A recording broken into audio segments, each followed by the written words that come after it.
It is a new day and we are alive. Good morning and welcome to Sunrise Daily. I'm Nelta Igbe. Good morning and welcome. Today is September 19. It's a Tuesday morning. I'm Ayo Makinde. Well, a number of you may have seen that video making the rounds of two individuals, one man throwing a chair at a woman. But the story is that it's the ward chairman of a political party, APC, I think, in Ondo State.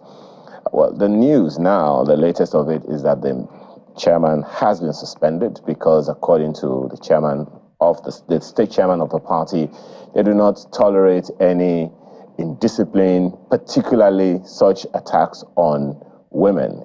Interestingly, also, the police in the state is also showing interest. The state PRO of the police says that the CP has called for an investigation. Whether or not the gentleman has been arrested or taken into custody, I can't report on that right now, Nelta. Ayo, first of all, that woman, I believe the report says she's a commissioner in the government in those states. So yeah. Assaulting the commissioner, inadvertently you are assaulting the governor. And come on. But as we say, what was the reason behind that assault? In no way would anyone tolerate an assault on a woman. I mean, we talk about it, assault on women. It cannot be tolerated, not for anything. Neither would assault on a man be tolerated. It shouldn't be. We can all live peaceably. But what is the cause?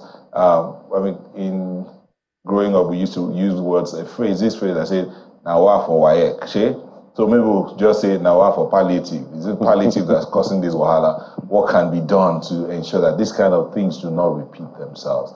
These are all questions that we need to look at. But the truth is this: assault is assault, and it should not be tolerated for whatever reason. Well, throwing a chair at a woman or throwing a chair at a man? Come on.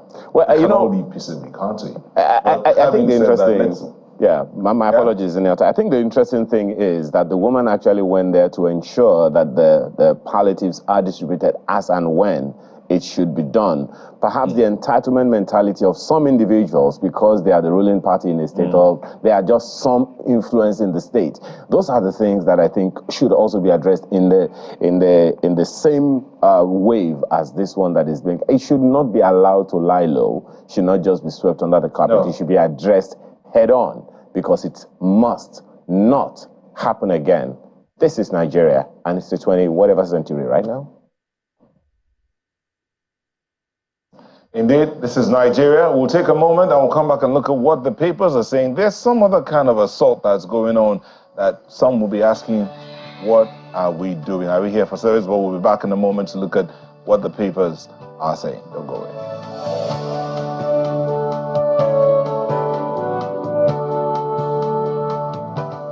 Being joined for our newspaper review today by Nuruddin Abdallah, editor, 21st Century Chronicle, and former assistant editor, Daily Trust here in Abuja. Thank you for joining us, Nuruddin.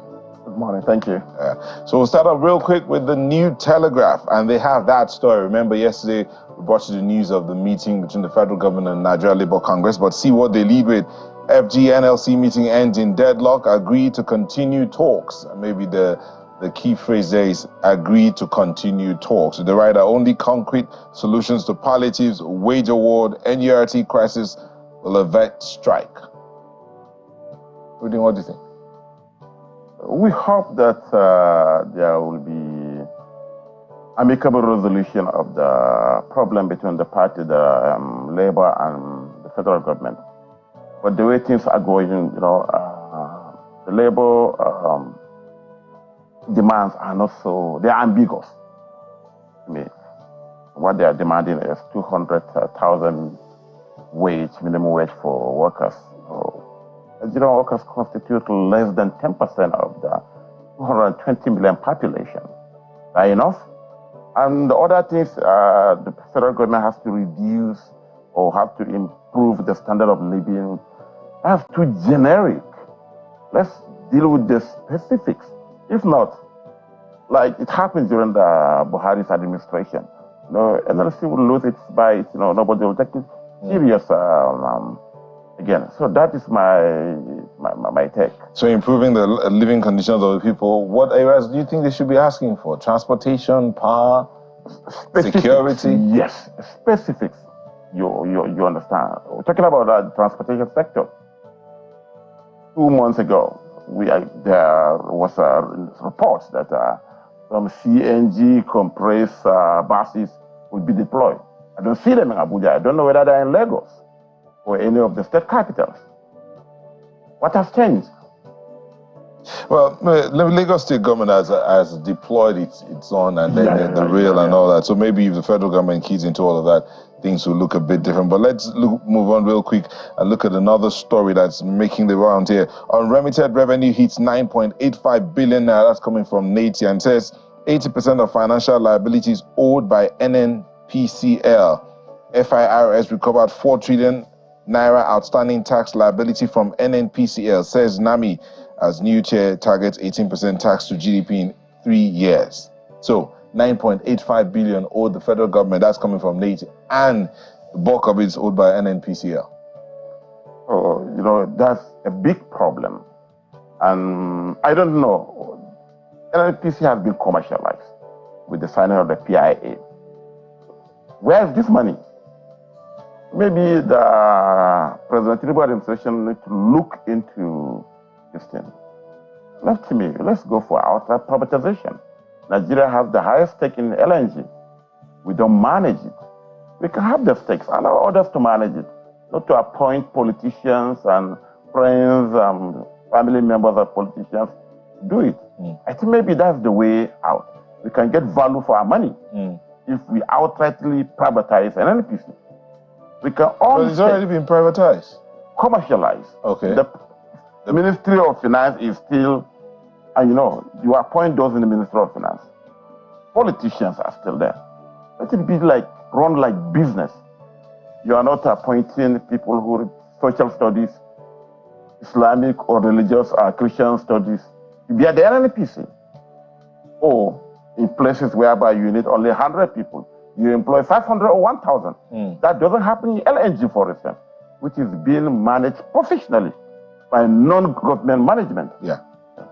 All right, thank you. Ayo, that's it from New Telegraph here. Well, this Nigeria is speaking the same language this morning as New Telegraph. FG NLC meeting ends in deadlock, even though the NLC president said there was no deadlock because they are continuing talks. Talks to continue before expiration of 21-day ultimatum issued by Labour, as Minister decries effects of strikes on economy. We're ready to engage, but not at gunpoint. That's according to Ajero. A good number of things have been said about that. But that picture on the front page, Mr. Abdallah, is something of interest, and the story is right at the bottom of the page. I am at the gate.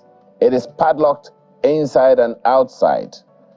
The writer says, Obaseki Shaibu's fight gets messier as governor shuts out deputy from government house. What do you make of this? Some would have thought, hey, we're getting away with that conversation when the deputy governor withdrew his case from court, and then, all those other things. I mean, what do you make of this now?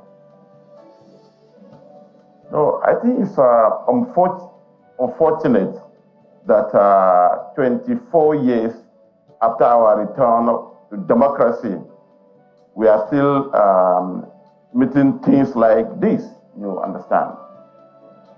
I don't know what is wrong for a Nigerian to aspire to a particular position. I don't think there is anything wrong for Mr. Shaibu to aspire to succeed his boss, Mr. Obaseki. Let him go to primaries. If he wins, he wins. After the primaries, that's equally general election. So why all this harassment, intimidation, and what have you? I think this is unfortunate, particularly 25 or 24 years after our return of democracy. Things like this are still happening. What will the electorate think?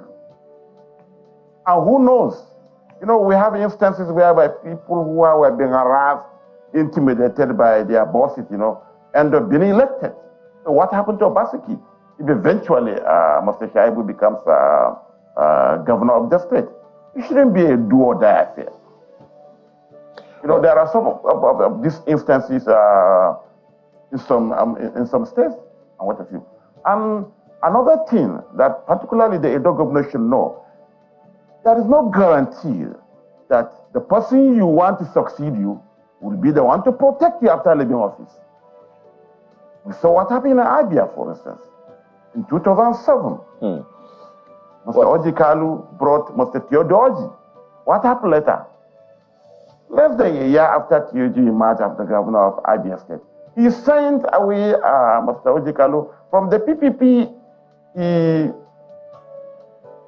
moved into after he left PDP.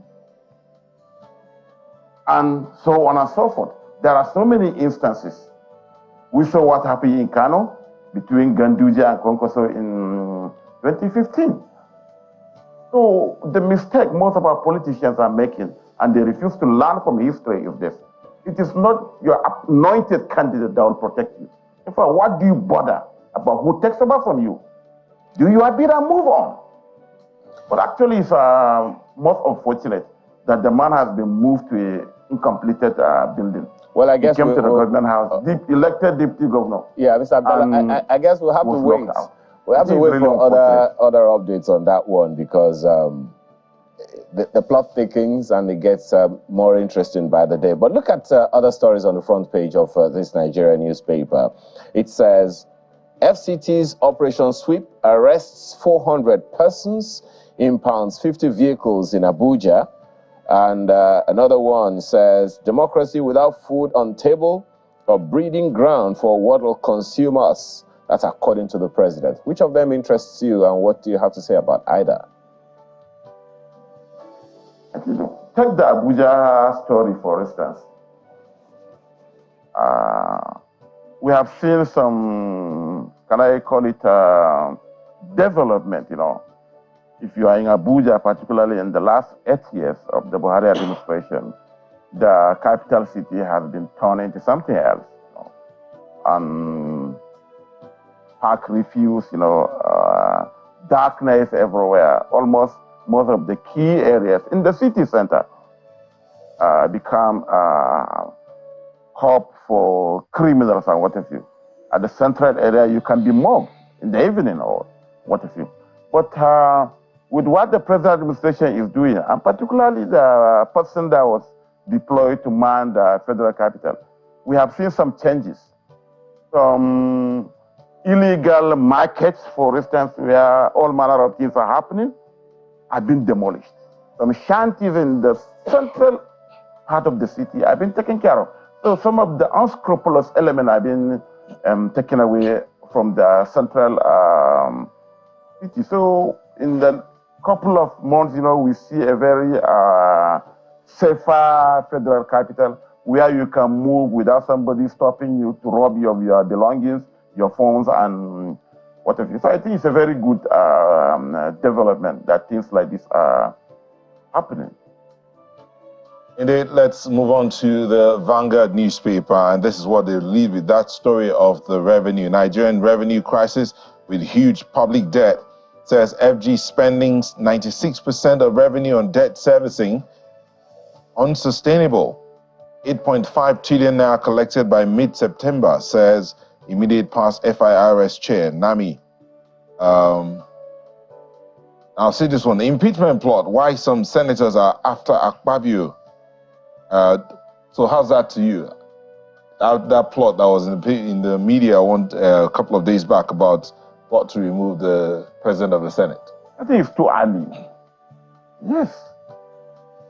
Unless if his election, you know, unfortunately, when he came in, before the inauguration of the National Assembly, there was a talk of dichotomy, the North-South dichotomy, which I don't think is good for the country as a person. And look at it. Any lawmaker that thinks he is gunning for this part of the country or the other is not saying the truth. They are there for themselves.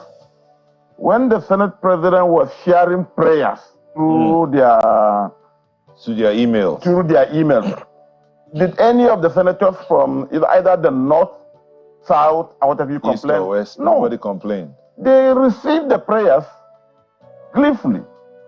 So I think it should be a slide on the face of the electorate to just come this time around to be talking north, south, east, west stuff. It's a lie. Our Nigerians should know. You know, they just want to continuous scramble for power. When people lost out, they believe that, no, why did they lose out and what have you? What they should do is for the interest of Nigerians. Enough of this north-south, south-west stuff. All right, let's look at these two stories together because they're somewhat like tied. 20 feared dead as cultists clash in Shagamu. That's in Shagamu. Then this one is in Plateau, not central Nigeria. We've uncovered plans to cause anarchy in Plateau. What do you say about the security across the country? I think it's security challenges, you know, in some parts of the country is a cause of concern. And I believe the security agencies should really need to do something. Look at Plateau. Plateau has become a recurring this month, particularly in the last couple of weeks. Exactly. And the occultic clashes, you know, it used to be a recurring this month in Lagos, but in the last couple of months, you know, we don't hear of it. It means that the relevant security agencies have taken the right steps in addressing it. So I think that should happen equally in Ondo. If you come north central and northwest, you know, banditry. Look at what we had in Niger I think about a month ago. And I think after the major operation by the military, we don't hear much of it. So the security agencies, particularly the army chief, the police, the DSS who give the intelligence, you know, to sit up and do the right thing. Okay, finally, before we leave Vanguard, this story, Tinubu meets Ramaphosa at United Nations General Assembly. That's the South African president. And then there's the story up there where he was talking. It says, democracy without food, breeding ground for what will consume us. That's coming from the credited to the president. So what do you think about these meetings that the president is in Onga, the 78th Onga? He's already meeting one of these leaders. Yes, I think it's good, particularly now after Nigeria economically is South Africa. So we have a lot to collaborate, particularly. We are the richest, we are the biggest economy. They come second. And with Africa now having a common front, look at AFTA, there is a lot for Nigeria in particular to lead. And you know, South Africa should be by our side, getting things done for Africa. We talk about the Russian meeting, the Mr. President was not there, remember, and so many other things. So I think the vice president. The vice president was there. So Nigeria should lead. We have been leading. I think it's high time now that the president is there now, and he should create an avenue where Nigeria will regain its leading position in Africa. So many African countries look up to us. Understand? I think it's a very good. And the second story, I am happy that the president knows this. He admitted that, democracy without food is just hogwash and what you think. So he should do the needful. He's aware that, but not stomach infrastructure. No. No stomach infrastructure. Let him create a conducive environment so that Nigerians can eke out their living without hindrance. Understand? That's what we are asking for. Let's have electricity, good roads. What if you? Okay. Ayo. Newspaper is next, and it leads, well, by the way, talking about Onga on the front page of the leadership newspaper. Tinubu addresses 78th Onga on climate change orders today. That story is right above the major story on the front page of the leadership newspaper. Amid NAS probe, NATI uncovers $9.85 billion debts owed by FG owed FG by oil firms and others. You know, until we're back to talking about these figures in billions and trillions. NATI uncovers $9.85 billion debts owed FG by oil firms and others. A plot to stop probe thickens. Reps insist on appearance of agencies to expose complicit parties. And the SGF is saying we'll take necessary action. Are you hopeful, Mr. Abdallah, that something will come out of this probe? Yes. Our optimism based on the president's body language, for instance. No, there shouldn't be sacred cows. Whoever is found wanting to be dealt with according to the law. We have seen what is happening with this CBN now. A special investigator has been appointed. And from what we read from the newspapers, you know, it's unrolling already. People who steal our commonwealth should be asked to return it. They should forfeit it to the federal government, according to the law. And another aspect is this. If you look at even some of the economic policies, you know, the president should distance himself from it. The unification of the forex exchange. We know what happened during the last 8 years. The forex has become like an ATM for some government officials and their families. But he came outrightly, he stopped it, unify it, you understand? Meaning that you will not partake in that corruption spree. So it's a good development. So if the president decides to probe these agencies, whoever owes whatever, should return it, he can do it. You have the capacity. And after all, you know, he's economically literate, not like the other person we had. He knows all the financial and economic ecosystem. So he should be able to deploy resources, manpower to ensure that this money is brought to the coffers of the government. Okay. I think he can be able to do it. Well, other stories on the front page, right above the nameplate, and I'm sure it's a story you've been following as well. No regret over my utterance to Oyo monarchs. That's according to Obasanjo. Of course, we know what he did when he was commissioning that project with the governor of the state, and his explanation of the superiority of the Constitution over any other law or rule or guidance in the nation. What do you make of all of that conversation? Yes, based on what the former president said, you know, he's talking about a constitution which Nigeria is supreme, you know, and I don't know even why the monarchs did not even stand up for the governor, because in other parts of the country, they do. The governors appoint the monarchs. You know, in you remember some years ago in a particular state in the Northwest, this clash, you know, was recorded and it consumed the monarch. You are appointed at the discretion of the governor. Traditional rulers in Nigeria have zero constitutional role or responsibility. They are not mentioned in the Constitution. Going by Obasanjo's explanation, a councillor of a particular ward has more role, is recognized by the Constitution rather than the monarch. So the monarch should know how to tread carefully. Let them represent their communities without creating discontent and what have you. And not only in that state in the Northwest, where a very popular monarch was dethroned. There are equally other instances, even during the military regime. Okay. So they should know that they are not, if they want that, they should have a constitutional role. But I don't see any reason why they are sitting down and the governor comes in and they refuse to stand up. Okay. Well, this last one on the front page. Yeah. This last one on the front page of the Leadership newspaper. And it's interesting because the individual involved was very, very vocal against the previous government. Tinubu appoints Hakim Baba Ahmed, 17 others as Shetima's aides. What do you make of it?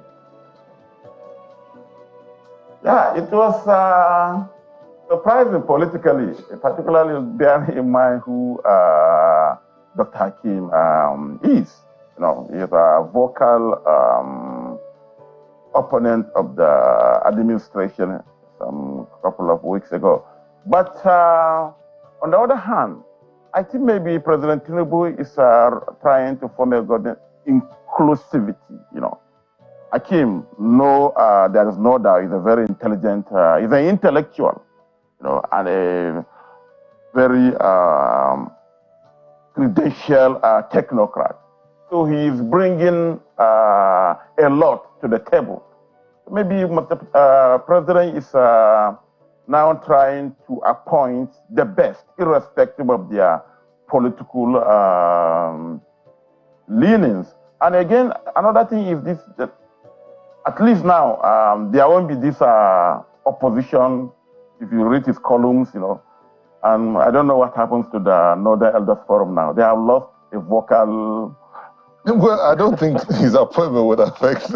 I don't think he won't lose his voice because he's been appointed. I don't think so. But let's hope that he'll be able to hold on to his ethics and tenets and carry on. But let's look at the Guardian newspaper here. And so this one, they lead with this story about electricity. Nigerians bear 1 trillion metering burden as CBN W Bank backpedal. That story continues on page 6. And you see the breakdown increases in meter prices between 2013 and 2023. As we speak, a single phase now goes for approximately 82,000, and a 3-phase meter goes for about approximately 144,000 naira from 24 and 53 between 2013 and 2023. Speaks a lot about the electricity situation in the country and what the plans are. But that's not where I want you still speak about that. But let's see this other one here. At the bottom strip, I'm jumping one that I'm sure you would have wanted to speak about. Litigation stalls AMCON's loan recovery. 73% of top 350 debtors are in court. You know, that is unfortunate. Because you know what AMCON was set up? Companies, you know, take shareholders' money or bank loans, or they squander it, and AMCON was set up, you know, to recover those loans, or even take over some of the companies. You know, in that case, you know, we should just like we are doing for elections. Elections have timelines. I think there are certain financial or business that should equally have timelines for the courts. Nigerians are suffering. If, for instance, a bank, depositors' money, shareholders' money has been squandered by some individuals, and now they have the audacity to go to court again. We read some of them in the newspapers. Very annoying. It's high time, just like we give precedence to elections matters. Election matters should be dealt with within a certain period of time. It won't last ad infinitum. So there should be something like that. And for instance, even AMCON should have even been folded over by now. But look at it now. The monies are still there, and some people are still using lawyers and what have you to drag endless agenda. This should stop. This should stop. All right, we want to say thank you so much, Mr. Nuruddin Abdallah, editor, 21st Century Chronicle, former assistant editor, Daily Trust. Thank you for coming in this morning. My pleasure. And with that, we end a look at some of the dailies and what they're saying. Sunrise Daily, but we'll be back in a moment to look into the conversations.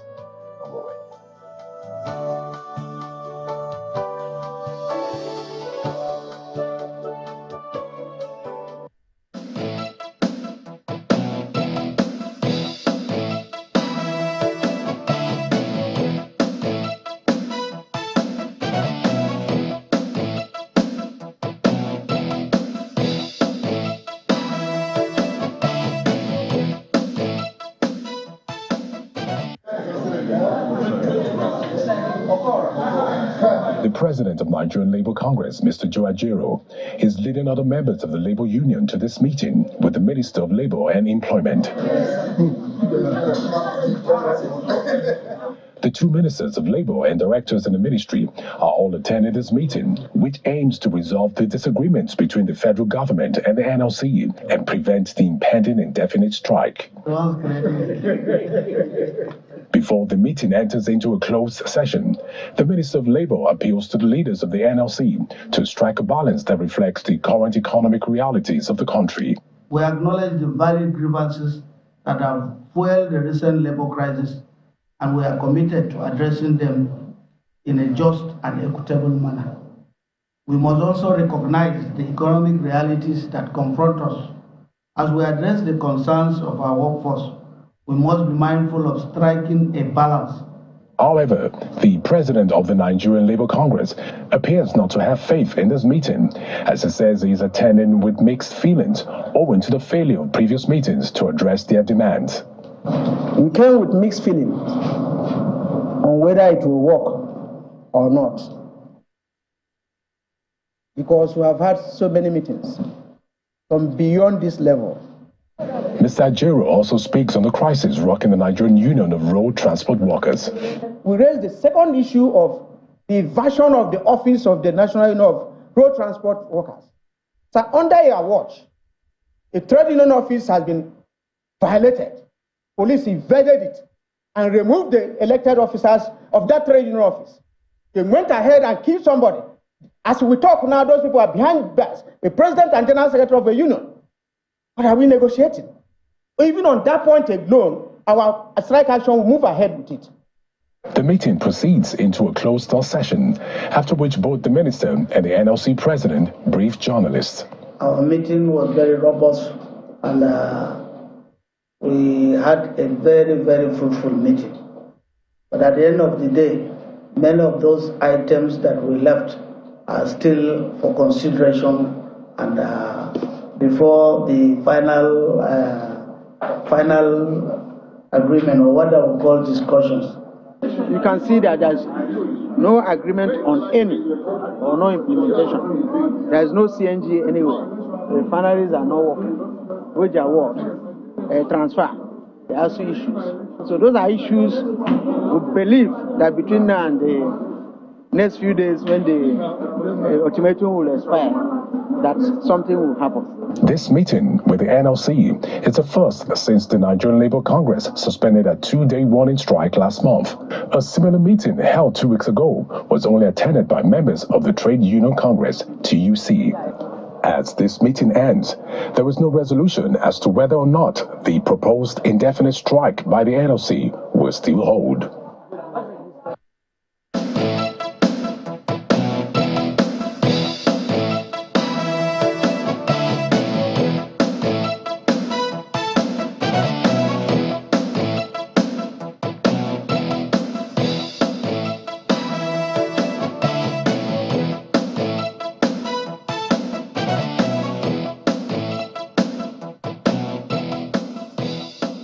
And indeed, that's all started the conversation from that meeting between the federal government and the Nigeria Labour Congress. And to join us on this conversation, we have Comrade Amechi Asuguni, a former deputy president of the Nigeria Labour Congress, industrial and labor relations consultant, and he joins us virtually from Asaba.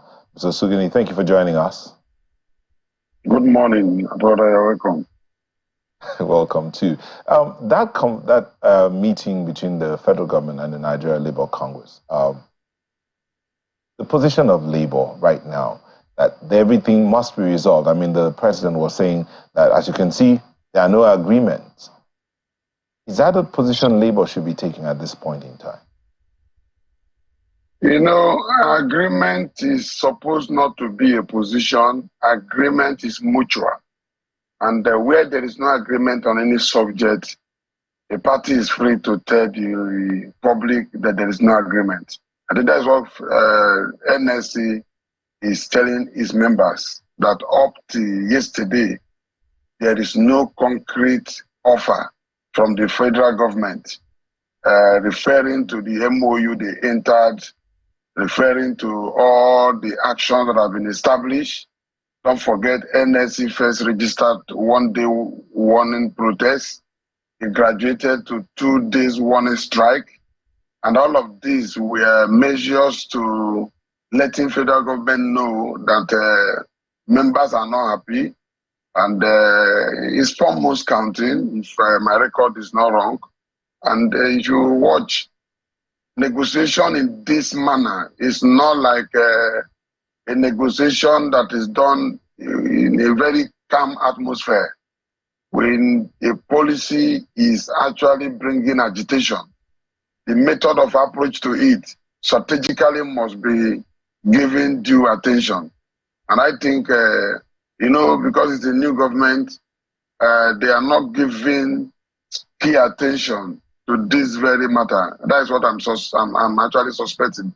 They're not giving the required attention because there are other issues as far as they are concerned. So NLC is also trying to prioritize their own demand as more or less should be the leading issue because it affects the entire welfare of Nigerians.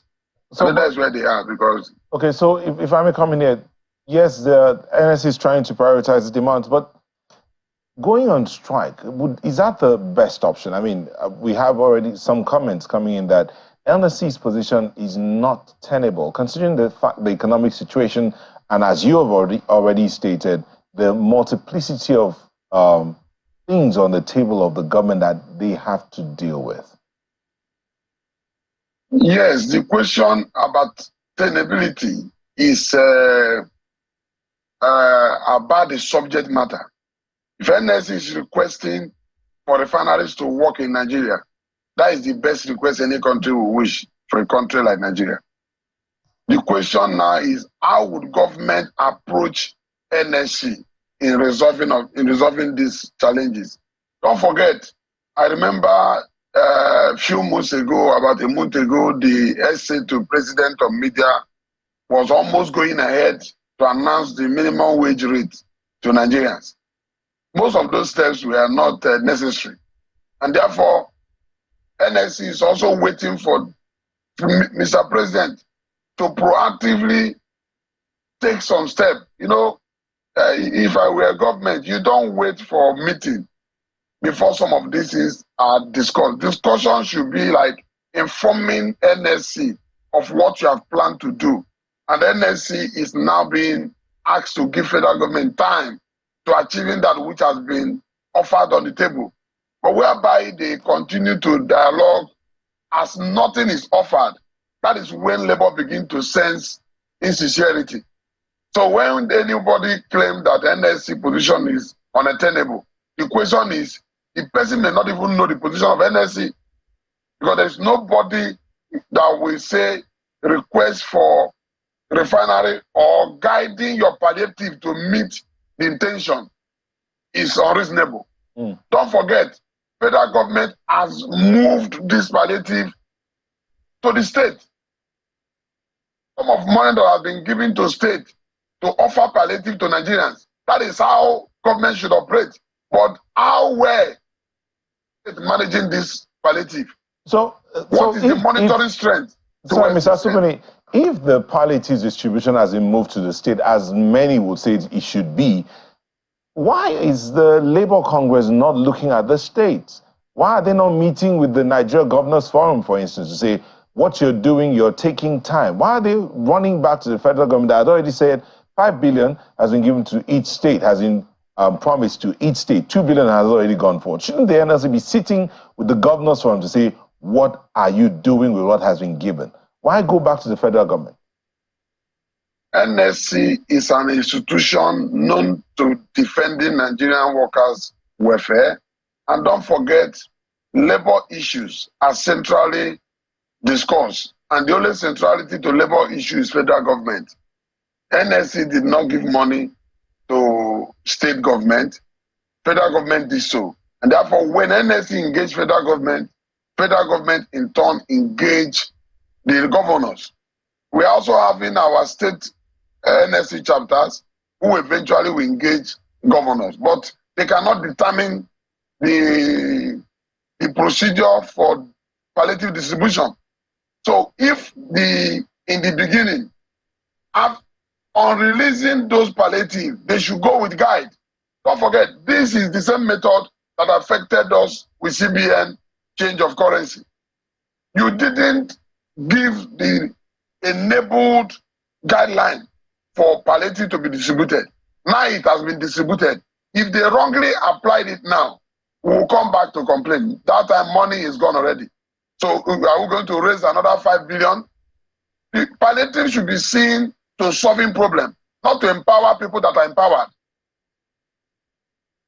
Don't forget, these are workers. They're already working. Palliative is not meant for workers alone. Palliative is meant for Nigerians. And therefore, the method of distribution must be transparent to the extent that when majority of Nigerians are convinced of what government is doing, Nobody can sack them. Nobody can actually persuade them negatively. But when nobody is seeing something, hardship at that time will inform the behavior of Nigerians. And when that happens, I tell you, majority will be speaking one language, and it will not be in the good interest of government. So I think it is still better to allow NLC that has registered membership, private, and get answer, than to allow Nigerians who eventually nobody may be the leader of the majority. And when majority lead themselves, it may be worse than answers. So that's why we are trying to guide strategically. We are trying to guide strategically that nothing wrong happen in the process of achieving this palliative. And beyond palliative, there are other, beyond the money at the state, there are other things I think NS is asking. They are asking for buses, for example. They are also asking federal government to make some step in regards to wage, what I called wage award. But you do know that asking for 200,000 naira per minimum wage for whether you want to call it wage award or minimum wage, 200,000 naira. Again, the resources are limited, and there are so many demands out there. Economically, you have a scale of preference and in economic terms. But wouldn't it be better if the NLC was talking to the federal government aspect? Okay, what's happening to rail? What's happening to the health sector? I mean, why are we having to pay so much health insurance? Or what happened to health insurance? Why is the Labour Congress not pushing for some of these things that will make things easier? Instead, you're asking for more money to be put into circulation. Well, wouldn't that be different? No, they are asking for short-term method. You know, when you want to do whatever you are doing in a situation like this, the first thing to consider is the short-term approach. So the measures that are required now should be something that will give immediate relief. That is why you see everybody talking on palliative. In the long run, some of these things cannot be sustained. Even the money they're sending to states. I even appreciated the wisdom in Mr. President. Tell me, how long will he continue to release that kind of money? 2 billion for how many months? And how long are you going to release this money? When we are saying the essence of removing subsidy is to save money to better Nigeria. Do you know that if we work out programs, effective and workable programs that will take infrastructure to soften the hardship, everybody may turn to even tell Nigeria Labour Congress to be patient. But whereby there is nothing on the table, you have to sympathize with anybody that is reacting. Because now, government should be seen to work out a template, work out a program from the rail. The rail sector, you don't expect NLC to even point to government about rail. Look at what happened in Lagos a few weeks ago. They commissioned some train to apply some popular route. The essence is to mitigate. And when you see government being proactive, they're also making money from it. No matter what we call palliative that is not going to pay for itself will fail in the long run. Because any system you put in place that cannot also generate little income for government to not just service that process that provide palliative for the people. Imagine you providing a train to run for Nigeria and you borrow money to buy to fuel it. What is the end of that suffering? That is the kind of challenge we want to cure. Let Nigerian government begin to see that economic problem require economic solution in such that, hey, they are not working now. We should be putting system in place that will make rail work. Then measures should also be announced to Nigerians. Next 5 years, what will work in Nigeria? Don't forget, we used to have Vision 2030. We had, I was a member of the committee that drafted Vision 2025. This is 2023. That vision cannot even survive if nothing is done by this government in the next 20 years. So are we going to continue in this theoretical assumption of what we want to be when we have no physical indices to achieve? Well, just 1 second, Mr. Sugune. I'm very glad that you mentioned that, you know, there was a plan, a 2025 plan, a target 2025 plan of sorts. and you said that you were part of that meeting. And that you would know, of course, that that's not the first time we're having that kind of conversation, creating visions and targeting a particular year. From your experience in the build-up to that particular plan, maybe this is just on the side, what were the issues you recognized could have stalled previous plans that are probably affecting this particular one you're talking about?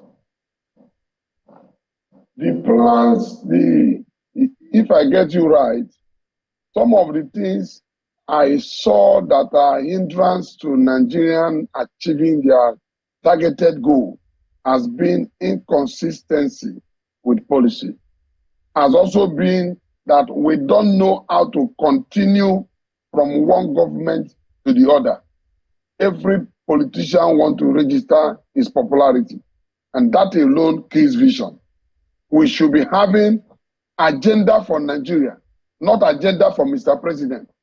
And whereby this is not made a priority for a country.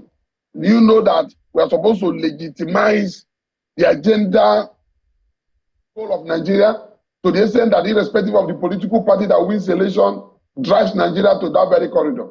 That is not happening in Nigeria. Okay. So those are the challenges we are suffering. Well, we're looking forward to that one happening. But then Nelta asked you the other time about the refineries and the promise that the federal government has made.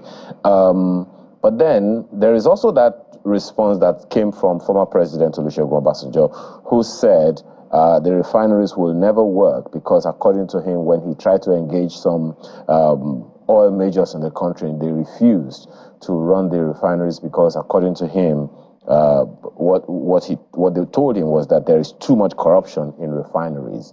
And so is this a fact that is known to the NLC or to the labor movement?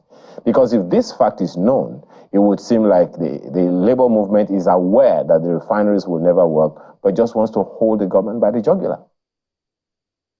No, the question is about responsibility and accountability. Who does what in this very issue of refinery? If government identify that refinery will not work because of a particular problem, it means they will address the problem. Nobody is most powerful than government. Government should be able to address corruption if it exists. That is the essence of the instrument to fight corruption in the country. So even though we identify that corruption exists, the cure for government should do so. So we believe that that may not be an excuse to further delay the reactivation of refineries. Because if we continue to keep refineries in this order, there are workers in this refinery that are being paid salary for doing nothing. Because we have not heard about shifting of workforce of refinery to another sector because eventually refinery is not producing. Who has asked federal government that question? How can you have a facility with billions of dollars not working and you still have comfort in exporting your... Do you know that the price of fuel, high price of petrol cannot be regulated anymore, and therefore it keeps going up to the extent that they are already foreseeing up very soon. Well, Mr. Sugwe, anytime dollar reacts, there's possibility of hiking price of petrol. It's interesting that we can't continue like this. Yeah, it's interesting that you mentioned that the refineries are not working and their staff in those organizations, they get paid by the day. Aren't they members of the NLC? That is the problem. They are. The question is, are they to feed themselves what to do? The law says a worker will make himself available to work, and your employer should now therefore deliver those activities for you to serve. Now the people are ready to give service, and nothing is being rendered for them to work on. Okay.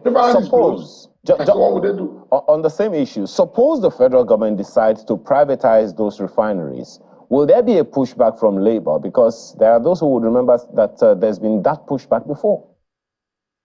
Yeah, intent. Intent is what begets reaction.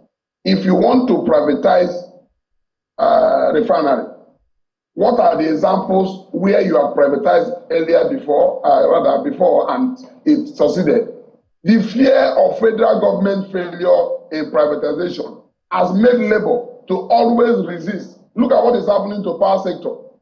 that was privatized with the idea that 2-3 years to come of electricity will be cured. Unfortunately, we are still spending where we are privatized. That is what is happening to subsidy again. We have removed subsidy, and before you know, we will spend the equivalent of the same money for palliative, because certain people want to turn palliative, like what happened during COVID-19, as a means of extortion. So some of these things, that every opportunity that come against the masses, politicians open it as a door for income making. It should be stopped. Every politician in power sees opportunity to help the poor as opportunity to reach themselves more. So these refineries that are not working is also feeding a lot of costs, to the extent that maintenance budget is being released and nothing is being done to the refinery to work. Okay. So the question is, all the billions of naira released over the years now, where was it used? And who can quantify the amount of effectiveness to the refinery even as we speak, compared to how it was 10 years ago? All right, so in all of this conversation, of course, we know that the federal government and the Labour are continuing negotiations. Hopefully before the ultimatum given, the issues will be resolved. Given the list that Labour has forwarded to the federal government, what, in your opinion, in the name of negotiation, would be that zone of possible agreement that, okay, if we get to this particular zone, there is a possible agreement between the federal government and the Labour? What compromises would you say the federal government and or Labour should make for us to come to that zone of possible agreement? Yes, personally, I want to see a government that will make holistic offer to Labour. There is what they call concrete plan. When government develop a template that shows to Labour its plan to activate refinery, not political, its plan to effectively guide this very palliative in such a way that it gets to the poor, and for workers, the money being distributed at the state level, they shouldn't target the workforce. Rather, the president should make a pronouncement, award, to pushing the effect of this very subsidy removal. These are steps that when you take, it become a profit to Labour itself, that you did not negotiate and you are being given this. No need to rush into negotiation of minimum wage that will be due in 2024. They can only put instruments in place now to start negotiation in due time, so that before the expiration, it will take effect smoothly. But as to pushing the effect of now, minimum wage negotiation cannot push in effect, because already the income is eluded. Therefore, what you should do now is make a pronouncement. It's allowed by law. Mr. President, part of the wage increment can come by pronouncement, and this wage award, let him release that to Labour.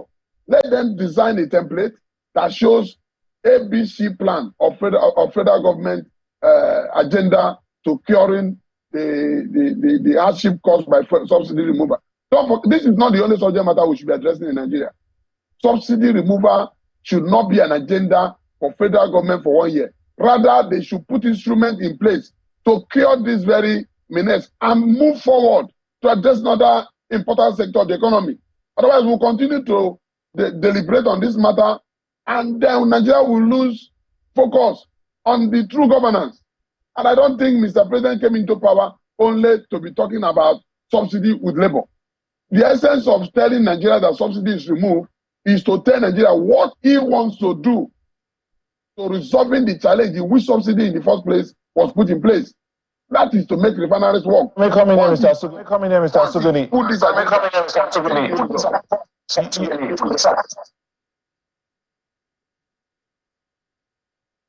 Be looked at critically. You said subsidy removal shouldn't be a subject matter for 1 year.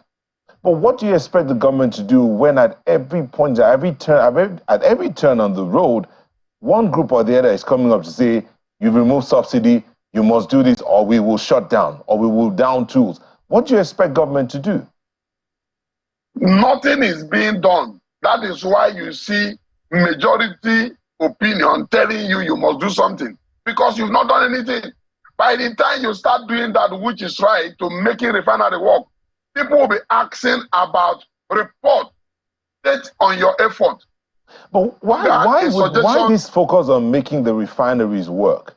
Now, there are those who have complained about the fact that these refineries are old, in quote, and outdated. So there are more modern refineries that are smaller and can be set up in a shorter period of time and can handle small quantities of crude oil and spread across the country so that we're not looking to just one area or tying ourselves to one basket. We can spread the basket and get things going real quick. Have we considered that? Yes, but you can only do so when federal government is the one saying what you're saying. If federal government is telling Labour that it will cost more to rehabilitate the existing refineries, but now they want to build modular refineries or call it any name technology as proven it to be, but that it will cost less to achieve them, and in a shorter time, more of it will be distributed across Nigerians to give us what we want. But now Labour should give them certain period of time. I bet you majority of us will still want to go in the route of steps that will make that work. But now, those are side opinions. And most times, side opinions are just made to attract attention without result. And so we may not believe that the refineries that are dated and we are still servicing them to today, it's meant that it will work one day when we focus on it to work. I don't think Nigeria government even believe in this refinery. Let me come in here and ask you this last question before we go. And it's tied to the question I asked you earlier about this focus on the federal government. We still have the state government and we have the local governments. Again, you already mentioned it that the federal government has shared money, palliative monies to the state. And these monies are supposed to be spread even down to the wards and to the most vulnerable in society. But see this other matter of the electricity, for instance, it's on the concurrent list now. It's no longer on the exclusive list. And we're seeing that the cost of metering has gone up. A single-phase meter that used to be 24,000 in 2013 is now about 82,000 naira approximately. Yes. And it's a three-phase meter that was about 53,000 naira is now about 144,000 naira approximately. Why won't Labour, I mean, Labour is the union spread across the country, look to say, okay, from the local government, these palliatives that have been shared from the federal government, how are you spending it? Can Labour get to that point where they are holding even the lowest level of governance, which is closest to the people, accountable to this thing? Why wouldn't Labour go to the government and say, okay, now electricity is on the concurrent list. What are you doing to ensure that there is power spread across so that we can set up our little businesses and still earn a keep? Yes, Labour is meant to do all of this in an economy that is not working, which is like this country. Now, do you know that the essence of allowing state to contribute to electricity is to also allow a fair competition among states to prone development? I agree with you that states are the most relevant unit in every nation that eventually contribute to the larger scale of development of the economy. Because if we continue to focus on federal government for everything, eventually it will slow down. Because federal government is like one front facing 36 states, including FCT, as the case may be. In this order, NLC have their membership from local government to federal. And like I told you before, NLC leadership from the headquarters always engage the Nigerian leadership, which is Mr. President. And it does not stop other NLC chapters at the state level to meet their governors for ABCD. But every government should already know that electricity is one of the key factors that will not just promote development, but will also attract investors to the state and therefore increase the internal revenue. All right. Thank you very much. More income for themselves. Thank you very much, Comrade Amechi Asuguni, former Deputy President, NLC, and Industrial and Labor Relations Consultant. Thank you for speaking to us on Sunrise Daily this morning. Thank you, my brother. You're welcome. Thank you so much for staying with us. Right now, let's talk about repositioning the CBN, particularly in the light of the new nomination of a new CBN governor in the person of Yemi Cardoso.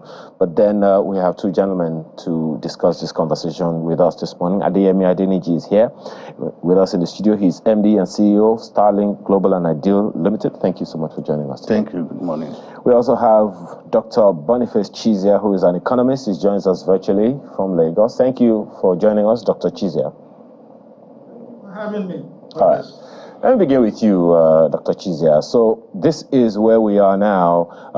Perhaps one of the challenges, one of the things to discuss first with you on this matter would be, what for you are the tasks before the CBN, the new CBN governor, particularly in the light of how prominent the CBN is in its role of helping to reposition the economy?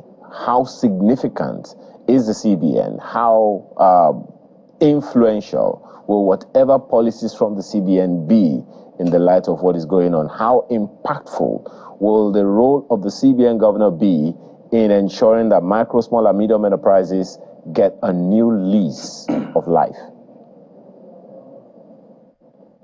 Question. I think it's a spot on. I think the thing to say is that for where I stand, I think the CBN has a limited powers. CBN is supposed to maintain price and monetary stability within the economy. That's really, in simple speak, maintain rate of inflation.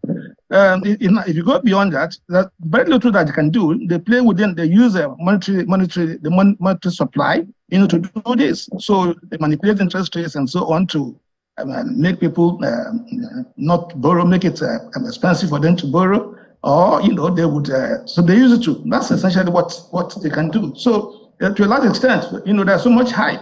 So we talk about governor of central bank and what it's coming to do and so on and so forth. Well, obviously, a person comes and has some expertise, and the way he does it, even if he stays within this remit, he can show, his class, even whilst he's doing that.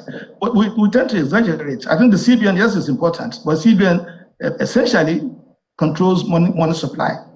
Now, yes, of course, in our environment, in the recent past, the CBN also, because of the nature of particular circumstances we're in a hurry to develop, we now have this developmental function also attached to the central bank.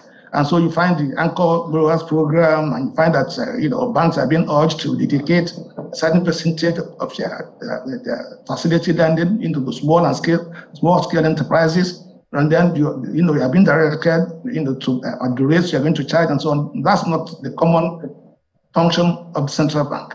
And of course, in our environment, you play with interest rates. We've done that within the monetary policy rate has been altered seven times within the last year. And then for me, the jury is still out. Interest rates, to what extent does it even affect the demand for money, for deposits? I think very little. So very little. But the challenge you have in that environment is sourcing foreign exchange. How do we get foreign exchange? That's the challenge. And the CBN is not in the position to manufacture foreign exchange. Of course, the CBN can come with policies that might help production. They could do that, particularly in the environment, using their developmental functions. They could do that. But beyond that, so physical authorities must sit up and be counted. It's very important. They sit up and be counted. Well, Dr. Chizia, when you talk about the Forex, I remember the previous acting governor of the CBN saying, look, as far as Forex is concerned, the role of CBN is very, very minimal. That all of the Forex intervention of the CBN couldn't be anything more than a quarter of what is required. Consequently, the job of sourcing these resources, Forex for businesses and all, lies largely on the commercial banks. And the CBN is just, doing its job of being a mediator of sorts. How significant is that in the scheme of things?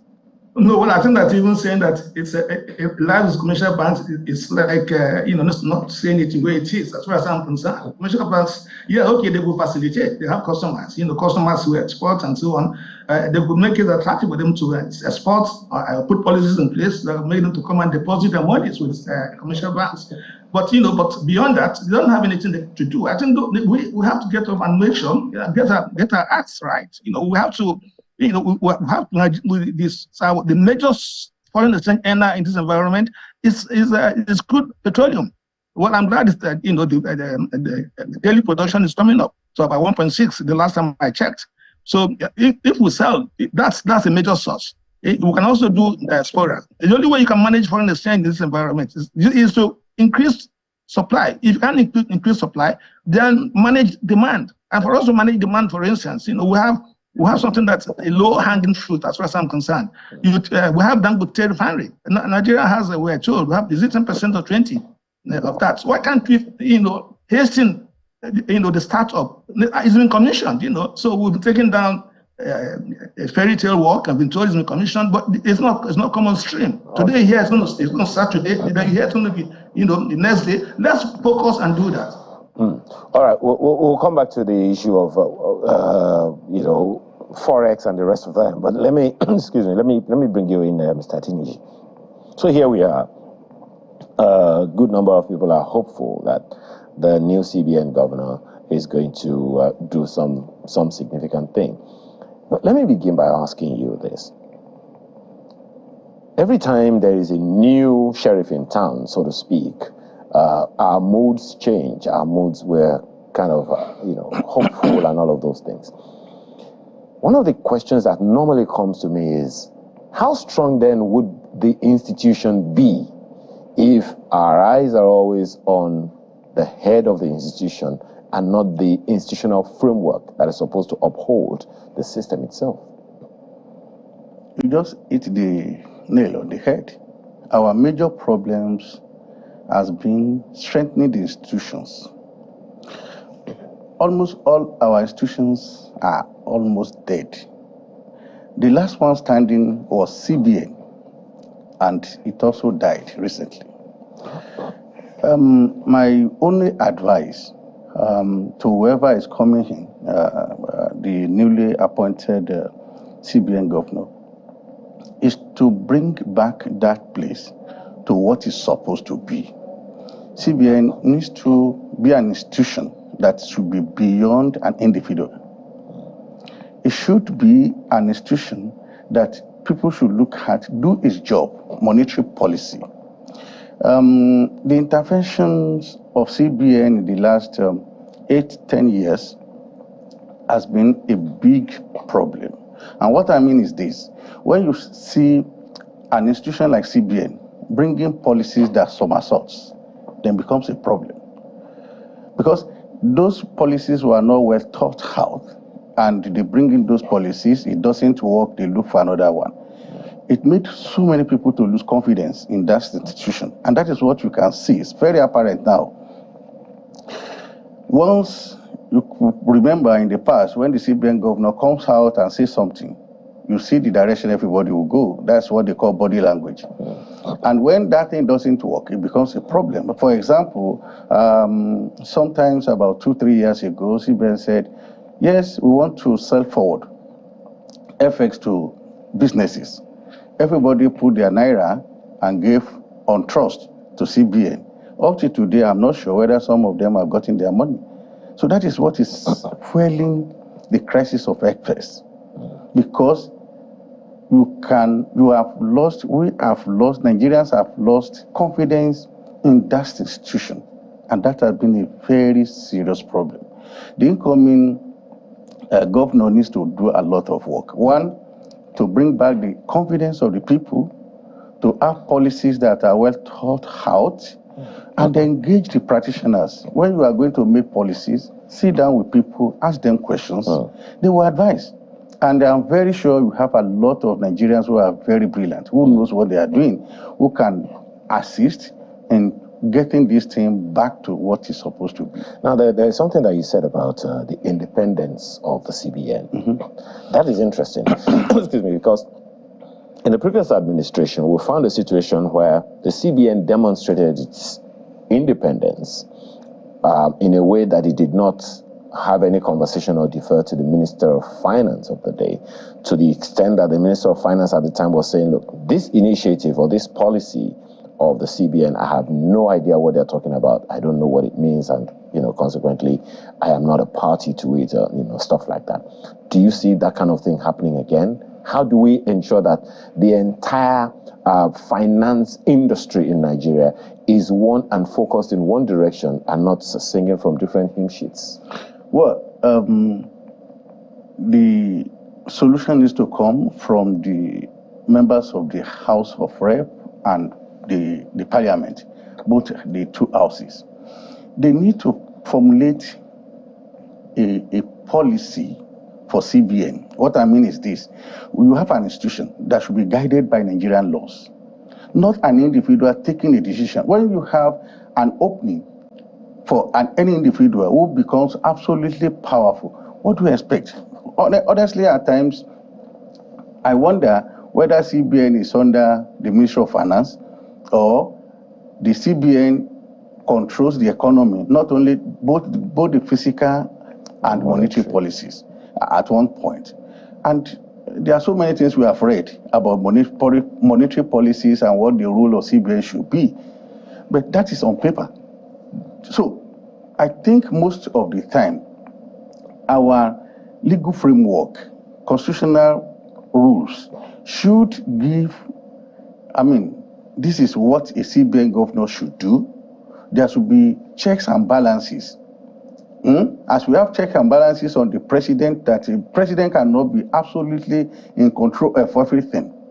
We should also have the same thing in CBN. Unfortunately today, except we are deceiving ourselves, when you have a president, he controls everything, whether it's the House, who is going to be the speaker, who is going to be the so thing. And the same thing has happened in CBN, when you have a structure that gives somebody too much power to do whatever he or she wants. As long as the president agrees with him, he asks the heirs of the president, he can do a lot of things. So jumping away from the rule is a major problem that I think we have in all our institutions, when somebody becomes absolutely powerful and can take some decisions without recourse to the rule that establishes such institutions. It's happening. It's also in our political atmosphere. You see today, a governor can decide to nominate who is going to be the chairman of any local government and can remove them at will. So we need to strengthen all these institutions so that nobody will become absolutely powerful. Then when there are checks and balances, things work better. Okay. Well, Dr. Chizia, I don't know if you want to weigh in on that as well, the independence of the CBN as opposed to its collaboration with other agencies of government, ministries, departments, and agencies of government in the finance industry of the country. What do you make of it, and how do you think we can ensure that they all work together in a way that is coordinated and focused? Well, I think that what to say immediately is that one of the things that defines developing economies is the fact that they have weak institutions. And so it's spot on that we need to have strong institutions. Since CBN has to be very strong. And then if you want to make it strong, then we need radical changes, with regards to the way things are being done today.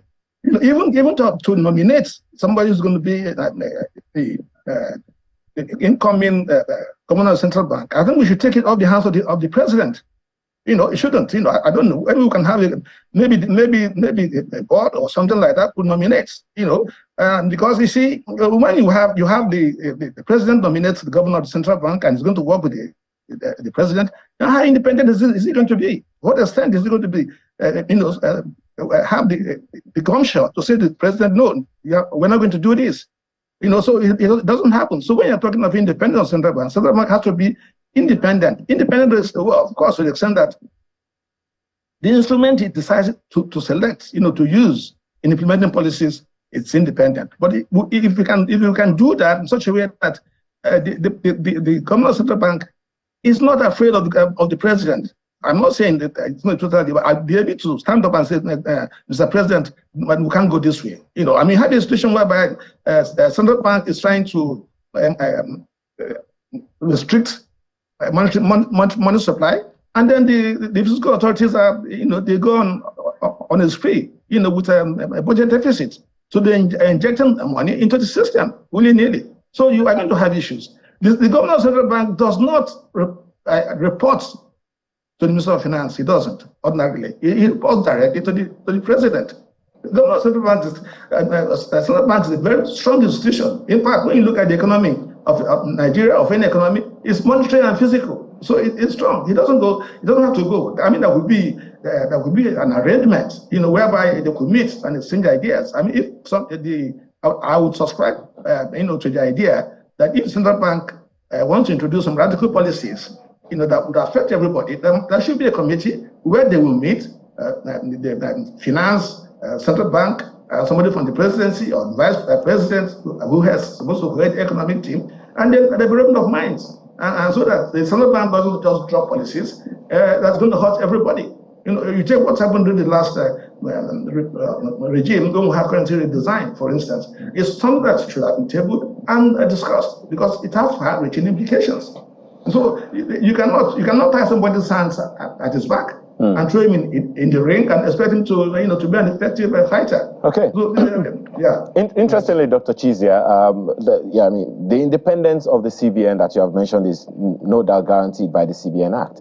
But then how do you factor that into the fact that we now have a coordinating minister of the economy who coordinates activities from the CBN, from the budget ministry, from customs, and those ministries, departments, and agencies like that? What kind of working relationship do you see with the coordinating minister of the economy? Well, I would expect that my friend Wale we should expect to coordinate budget and planning. I think it's a good thing for us to have under the same umbrella budget and planning. That's the way to go. What has happened in the past is that we treated budgeting as truly an authority to spend. Budgeting also has to do with how do you generate the revenue. So it's very important. You have a plan. If you, in actual fact, your budget is an annual plan. So I think that's the first step. I think this administration should be commended for putting a budget under planning. So that's the first thing. And I expect that the coordinating minister of the economy will coordinate. Will be able to, his finance, will be able to coordinate budget, and planning, which is very important. And then I would expect that there should be some collaborations in some way, with the Commonwealth Central Bank. So I would expect that, where there are key policies. Remember that Central Bank has a board.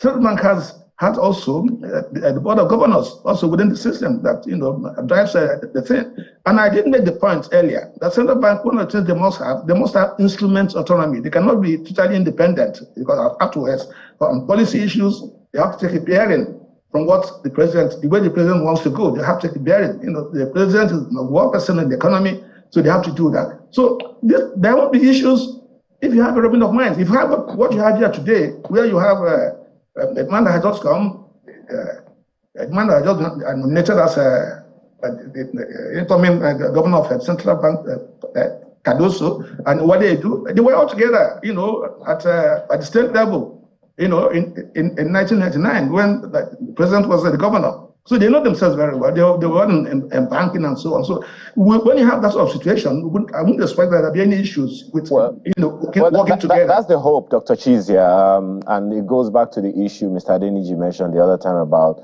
centralizing or personalizing institutions. Because yes, these men have worked together for quite a while, but then there is the institution, and the hope is that they'll be able to strengthen it. Well, I'd like you to react to something that Mr. Adeniji said earlier about policy somersaults. We had that before, a situation where the CBN, no less an organization as the CBN, would initiate a policy and then recant on that policy. Do you see that happening again? How do we avoid that? Because according to Mr. Adeniji, it whittles down investor confidence. Obviously, it does, because it contributes to macroeconomic instability. And nobody, no business person, you can manage risk, but you don't manage uncertainty. When you begin to go into uncertainty, then it's difficult to play. So I think that's correct. But essentially, what then happens is that you would expect that a central bank given the reputation which he should have, make sure that before he comes out with any policy, that policy has been thought through. Right? So what else will happen is that we rush out policies, particularly when there's a crisis, we rush out policies, and then we find that it's not been thought through, and then certain things we do not anticipate will start to come up. And so now we begin to run, helter-skelter and begin to change things, and it's not good for anybody. If you take even the rate of exchange, one of the issues you have with operators in this economy is that when if you're somebody who is, like most businesses are, dependent on importation, then by the time you do one cycle of business and you're going to do the next one, you don't know what the rates are going to be. So it's a very difficult situation to be in. And that's why you find that even those who source the foreign exchange officially, they try to cost it using the parallel market rate because they feel that that's the more reliable rate. So I think that it's saying the obvious when we say that the macroeconomic stability it's not just with central bank, it's also with the fiscal authorities. Okay. But I think with central bank we have to be very careful. Today we say below the change, they're going to get money from us. Then tomorrow we change. I think now this new administration is saying that we're going to also begin to give them some money. I'm not sure I have my fast right here. So policy, somersault is not good for anybody, not good for any economy. All right, well, we'll take a short break now. When we return, a number of other issues to be raised, and my colleague in Abuja would also be weighing in, but that will be when we return in a moment. Thank you so much for staying with us. Well, just before my colleague Nyota comes in, Mr. Adeniji, I'd like to take you on this. Perhaps we want to share some experiences of business operations. You're with FX, as a businessman, the CBN, and how those things impact your operation as a businessman and the economy. My challenge, the reason for asking that question is essentially how micro, small, and medium enterprises are directly affected by these policies and these challenges that could have been resolved with the CBN, and the fact that jobs are at stake when those things don't go as expected. That's a very wonderful one. I have been in the export business for 25 years, and I've seen 3-4 CBN governors with different policies. There was a time during Obasanjo's era, all exporters were invited, and there was a policy that, okay, all the exporters will have direct access to their money. They can bring in their money and they can sell to the importers or other businesses. They have unfettered access to it, to their currency. You just put it in the bank. You don't need to hide it. You don't need to do it overseas. Because before then, most of us had foreign accounts, where this money, when they are coming, they don't come to Nigeria. You understand? Then those money from there, you can invoice and go to any part of the world. Those money doesn't come to Nigeria. The president then had a breakfast with all of us in 2003, 2004. Then they started this export expansion grant, that if you bring in your money, you repatriate. We are going to give you a certain percentage if you are a raw material, primary product exporters, or processed or semi-processed. Everybody started bringing their money back. Everybody closed all their accounts offshore because of the export expansion grant. And you have your unfettered access. You don't need to hide any dollar. And there was stability. Then you now have an era where another CBN governor came and said, no, you sell your dollar to the banks, and the banks will now sell to the businesses. Then people started thinking, how do we go about it? Because then there was a disparity between what the bank will sell and what the bank will buy. That was the genesis of the problems of FX in Nigeria. Then later, you now have a situation whereby the CBN now got to intervene and say, okay, now we want to monitor how do you bring in your FX into Nigeria? How do you sell it? Then we have this IIN window, which has given opportunities to people who are not indigenous people to have an opportunity. And I will give you an example. When you ship sesame seed, for example, from Nigeria to China, Chinese government put 10% duty on any sesame seed coming out of Nigeria as a country, maybe because of bilateral relationship. And you have the French-speaking countries that surround Nigeria. If you can get the certificate of origin from those countries and say those sesame seeds are not from Nigeria, they are from Niger, for example, or from Cameroon, or from Chad, they waive that 10%.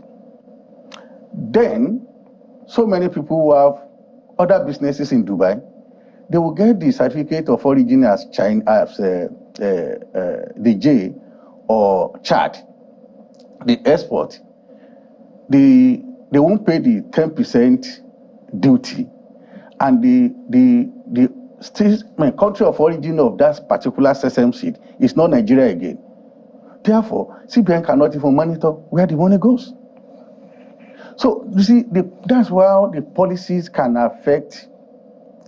disrupt the smooth running of businesses. Then you now come with another policy of, okay, we want to give rebate to processing and the semi-processed things. Then it also became problematic because it's just narration. It's not that anybody is doing any addition, value addition. You can't start a company, add value within 3-4 months. But so many people who are smarter, they say, okay, it's just narration. In their NSP, they will just put this as a semi-processed. The sesame seed is the whole, which is not true. So we have a lot of issues with, that's why I said the person in CBN and policies determines what happens to the export business. Nyata. Let me start off with you, Mr. Adeniji.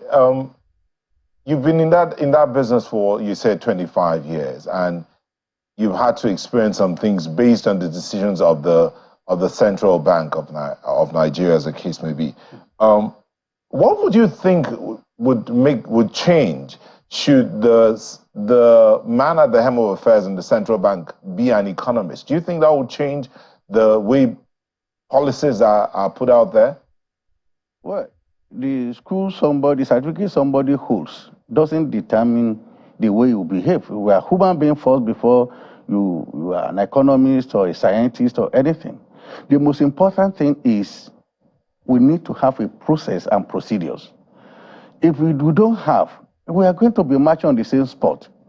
For example, if the CBN governor comes and say, well, we have this policy without talking to people who are practitioners in that field, it's going to fail because it is me that knows, okay, how do we go about it? We are Nigerians who are very proud to be Nigerians, and we don't have any other place to go. We love this country and we believe in this country. But when you have the policymakers taking decisions that will affect your business without consulting you, it becomes problematic. So it is the attitude. It's not the certificate somebody is having. It is the attitude and following the process and procedures. And that will make a lot of sense, and it makes a lot of difference. Okay, Mr. Chizia, let me come to you. Earlier, you were talking about the board of the central bank and who the central bank governor answers to. We do know that so far what we've seen operating in Nigeria, we've seen, yes, there's the president, there's the board of the central bank where all the deputy governors are and the other members of that board. Then there is the monetary policy committee of the CBN and the banks in Nigeria, and they always have their meetings practically every other month. They have those policies they come out with.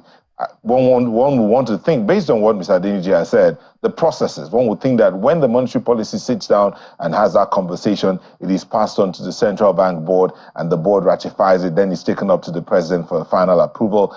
But do you see that, are these the processes that you think have been working for the Central Bank of Nigeria? And so far, is that what you think the new man is likely to follow through? Well, I think that the man at your studio in Abuja talks about consultation. There are limits to consultation. Otherwise, in fact, the job will not be done. So you have paralysis, that's due to analysis. But I think that when you have, there are certain things that certain bank can check and run with, But obviously, if I want to, you talk of changing policies and so on and so forth, yes, it does happen.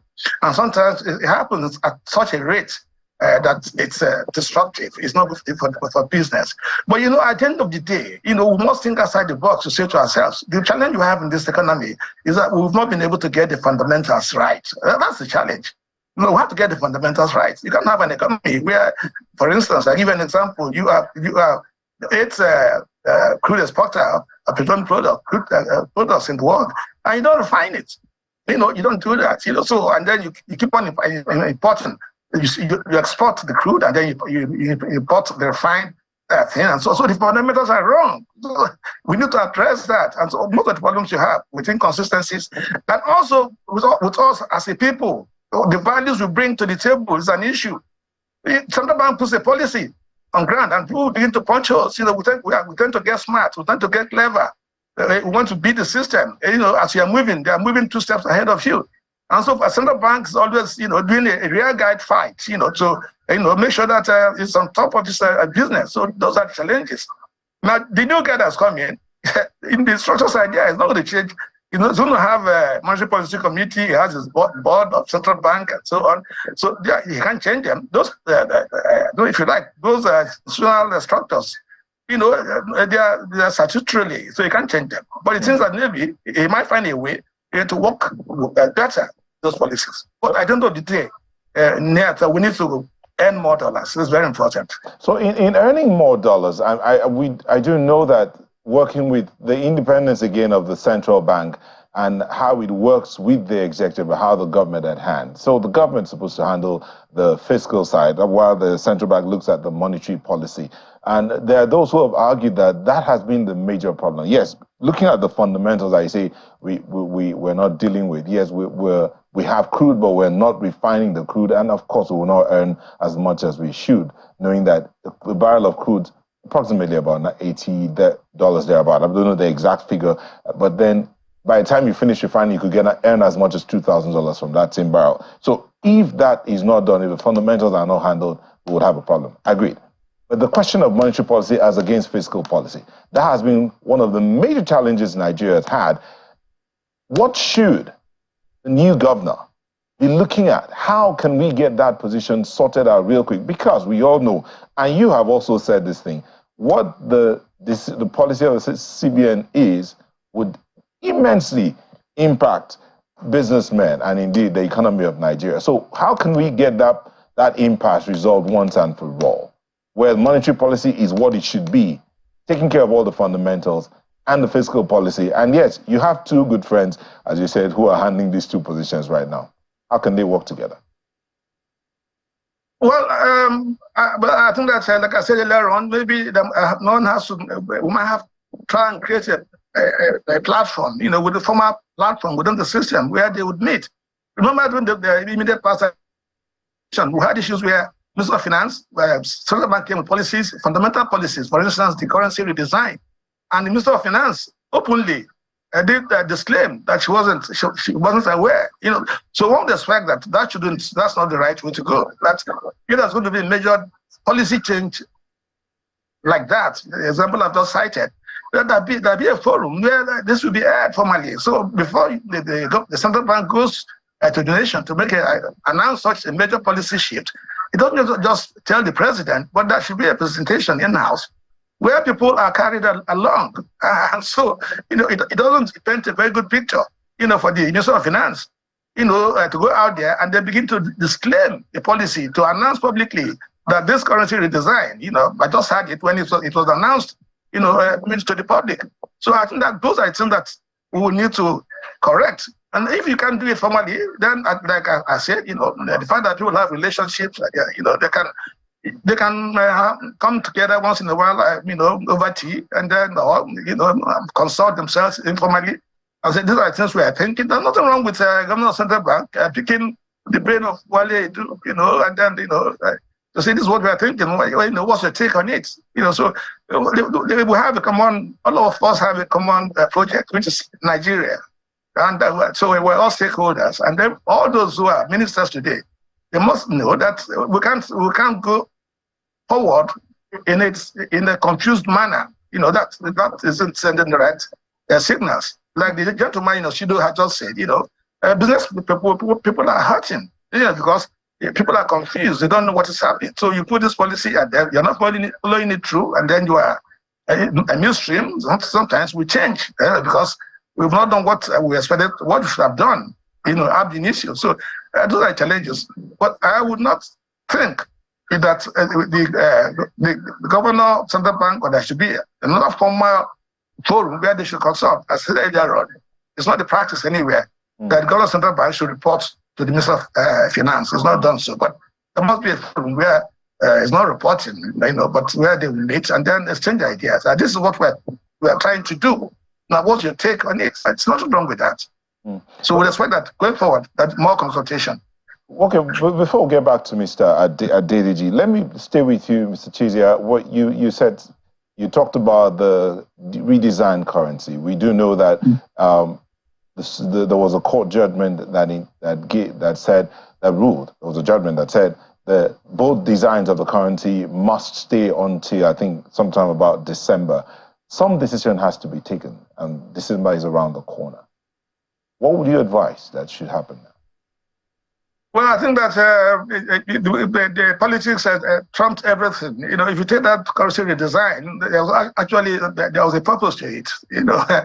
All of us know. So we might come and pretend and say that we redesign currency and it's done periodically. We've not done so. Why are we doing it at that time? So obviously we knew that there was an attempt, if you like, checkmate certain developments, certain certain things that people were seeing. And so that was tried. And in the process, I think the challenge of doing that was underestimated. And then it got the whole country into massive confusion. And people, and I don't know if we've fully gotten out of it now. So the thing is, as much as possible, I don't know how you're going to do it. You have to try and remove politics as much as possible from economics, But I don't know how you do it. If you take a policies and you target it on somebody, that's a politically driven policy. So that's what we have to avoid going forward, And we have to sympathize with the governor of central bank because if the president said this is what you're going to do, like I said earlier on, then is he in a position to say no, we're not going to do it? Then he has another job. If you ask me. But asking you, being an economist, and then seeing that the other person, many times those I've heard at the central bank have been bankers, there's that school of thought that, yes, it can be a banker heading the central bank. There's another school of thought that said it should be an economist heading the central bank since their policies would affect the economy immensely. But then there is a middle point where some will say, can the banker who is the head of the central bank think like an economist, or can the economist who heading the central bank and think like a banker? Maybe that will make the difference in all of this way. Well, I think that if you ask me, they're talking of managing the economy. So macroeconomy, the monetary policy is about the economy. It's not about banking. It's just, you take money, you lend money, and then you manage certain things. But you're talking of really, ideally, an economist should be the governor of the central bank. There's no two about that. Other sides done elsewhere. But in our environment, you have a culture, so we go to big banks and then you take the MD of a big bank and you make him governor of the central bank. Okay, fine. Sometimes we're lucky. You bring somebody who is a commercial banker and so on, but he's also an economist, so he has some basic understanding of the economy. But ideally, it's not talking of banking. There are two different things. So when you talk of the economy, banks are the subsector of the economy, albeit an important sector at that. But, so what I'm saying in effect is that you can get somebody who is like a good banker and he would know nothing about managing the central bank. Central bank is about the economy. It's about, it's a thing for somebody who is a thorough grounded economist to do. Tell somebody like Soludo when he came, I think that he brought that to the table. Whilst other banks were managers that were there before, they were tied to, they had tunnel vision with the operations and so on. They were not able to increase the capital base. He came, was able to go from, we're talking about 2 billion, he went to 25. And the bankers couldn't have been able to do that, And so there's so many things like that. So it's better if you have an economist handle the thing. But the experience we've had so far is that we pick bankers who have done very well and we put them there. Well, in my books, they've tried, not done too badly. Okay. But I think that again, yeah, okay. Okay, so Mr. Adedeji, you are a player in the economy.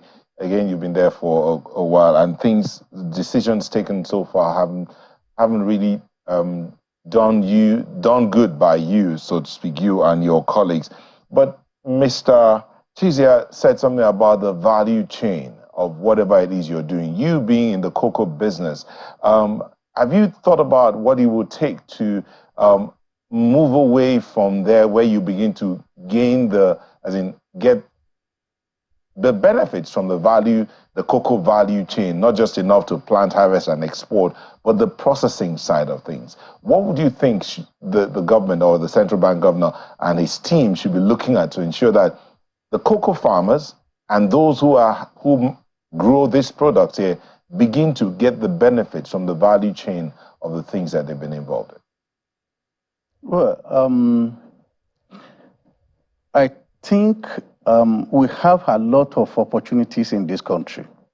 Nigeria is one of the countries that's so blessed. As I said the other time to some people, we are tired of people telling us we have potentials. We should forget about potential. Let us go to reality. We have the land. In the Southwest, for example, in 1955, Chief Obafemi Awolowo created farm settlements that is now being inherited by Oodua Group. They have about 139 hectares of farmlands for cocoa that are all moribund now. If we rejuvenate those ones, go back to backward integration, because we are not going to be exporting stones.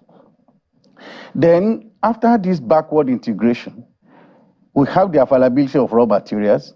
Then you can go into forward integration, adding value. Exporting primary products is a disservice to this country. We need to add value to everything we produce. We can't be perpetual supplier of raw materials to other countries. For example, today, so that you understand how Nigeria has been badly managed by the foreigners. If you add value to cocoa today in Nigeria, and you are going to export it to Europe, they charge you a 7.5% duty. But if you export raw cocoa beans, it has a 0 duty, because they want you to be perpetual supplier of raw materials, which is not good, it's not healthy for this country. We produce here, let us add value. It will create more employment. Nigerian children will have the taste of what we produce, and we can now control a lot of our efforts, domesticate them, and can be used for other businesses, which is a chain. And what the government should do, or central bank, like what they tried to do with Anchor Borrower scheme, which did not work, is not to provide money to people, is to create enabling environment. Like, for example, what we are thinking and talking to the governors in the Southwest, the Southwest governors, is to look at clearing those farms, rejuvenating those farms, making the younger generation to believe that there is dignity, there is money in this process. 1 ton of cocoa today is about 2.5 million naira. So if you have a 5 hectares that can produce 5 tons, that's, if somebody gets a job in a bank, how much will they give that person per month? If you produce 5 tons, multiply by 2.5 million naira, it's a lot of money that an individual, a young person, can work on and have a living on. But unfortunately, the average age of a farmer in Nigeria, that is especially cocoa farmer, is about 55 years old. So there's no replacement because it's not interesting. Why is it not interesting? It's not interesting because what was the production in 1970? Nigeria produces cocoa of about 570,000 tons. Today, we are struggling to meet up with 300,000 tons. All the trees are old. There are no new planting. There's no encouragement. There's no structure that will encourage younger generation to go into farming. So this is the conversation you're having with the governors of the South. Oh yeah, I met with the governor of Ogun State recently, and one of the things we discussed, that you see the problem is you can't continue to be telling us we have potentials. These farms are there. The governor should not be looking at what is in it for me for my 4 years. They should have a long-term plan for the next generation. Interestingly, I think the governor of Oyo State just fixed a road around the Fashola farm, the big Fashola farm in Oyo State. Let's hope that something will come out of that. But gentlemen, very quickly, one question that I want to ask the two of you is, what for you are the low-hanging fruits for the CBN governor? What? The low-hanging fruits, things that can give him immediate results that will help to at least improve or boost confidence in investing in Nigeria. It's a very simple thing. What the CBN governor should do urgently is to sit down immediately he is coming in. Look at a policy that will douse the tension of the FX, because this is the major problem we have now. Nigerian economy is dollarized, whether we like it or not, because everybody talks about dollar. It affects the petroleum industry, it affects the food, it affects transportation, it affects everything. So we need to have a stable FX regime. If it's going to take some time, let the CBN governor come out and say, look, as it is today, don't try to macro-manage the situation. We don't have money as a country. We are hoping as this, then restore the confidence of people and we are looking for foreign direct investment. How can anybody bring their money when they are not sure when they are going to take it out? Interesting. Then you should look at the ones that were the people that have given money to CBN, thinking that they did forward sales. They should be given confidence back that, okay, your money is safe, we are going to do it in this manner, and they follow it through. Then there will be calmness in the system. Everybody will not be rushing to take their money out. Interesting. It sounds like the CBN governor already has a lot of work cut out for him as soon as he gets into office. We have to thank you very much this morning and hope for the best for our nation. Adeyemi Adeniji is MD, CEO, Starlink Global and Ideal Limited. He is a cocoa exporter. Thank you so much for your time this morning. Thank you. We've also had with us Dr. Boniface Chizia, who is a management and economic consultant who joined us virtually. Thank you so much, Dr. Chizia. Well, your own contribution. Oh, yes, sir. Your own contribution to this program this morning. Let's begin with yours. Olagunju Oladile, you sent an email about labor dilemma. The government's political approach is empowering labor unions to make such demands, thereby causing an imbalance in the government-labor relationship. This imbalance poses a long-term threat to the economy. The potential strike and its consequences could be linked to the removal of fuel subsidies, even if it jeopardizes the Nigerian economy. This proposed strike and the broader trend of labor actions are outcomes of this administration's holistic approach to seemingly trying to delay whilst trying to develop and manage the dwindling economy. It's one by Olumide Osundalire. It says, how will reviving the refineries address the fuel price issue? As long as crude oil is purchased at international price, then fuel price will continue to be high. Government should stay away from owning or operating refineries. Otherwise, we are back in the subsidy regime, as people will start pressuring government to give the government-owned or operated refineries subsidized crude oil. Agubolom on refineries dilemma says the managers in these refineries are members of Pengasan who have turned the refineries into their cash cow. Labour will always resist the privatization of the refineries, and they even frustrate the fixing of these refineries to perpetuate the corruption in these refineries and not because of the national interest. Obasanjo recently spoke about this. Labour pressurized Yar'Adua to reverse the sale of the refineries and opposed the removal of the subsidies by Jonathan, all to protect the interests of their members. They are fond of whipping up sentiments against the political leaders, but they are a permanent part of the problem. The next one here is from Edo, and I think that's where we'll end it. The political fight in Edo State got messier as the deputy governor is locked out from the government house. This is unfortunate, even as politicians have refused to learn. The worst political fight in Nigeria is taking place in Edo State as Governor Obaseki is fighting too many people. It was only in Edo State that more than half of the House of Assembly members were not sworn in till their tenures expired. Governor Obaseki must learn from former governors Orji Kalu of Abia, George Akume of Benue, Rabiu Kwankwaso of Kano State, and many others. Installing a successor is never a guarantee for protection. Creating more enemies will not help him. This fight is unnecessary in all sense of it. Philip Schreiber may be paying for his sins and disobedience, but let him breathe. Well, this quick one by Oshino Kingsley is a tweet, and it says, they gave us extreme poverty. They give us extreme poverty and flash us crumbs in form of palliatives. Who needs your palliatives if we have good roads, constant power supply, working transport system, access to efficient healthcare, and so on? Our deficient and wicked ruling class need overhauling. Well, that's the show today. Thank you for the privilege of being a part of your morning, and have a wonderful day. I'm Ayo Makinde. Beautiful day it is to you. I'm Neil Tagbe. Thank you for watching. Bye-bye.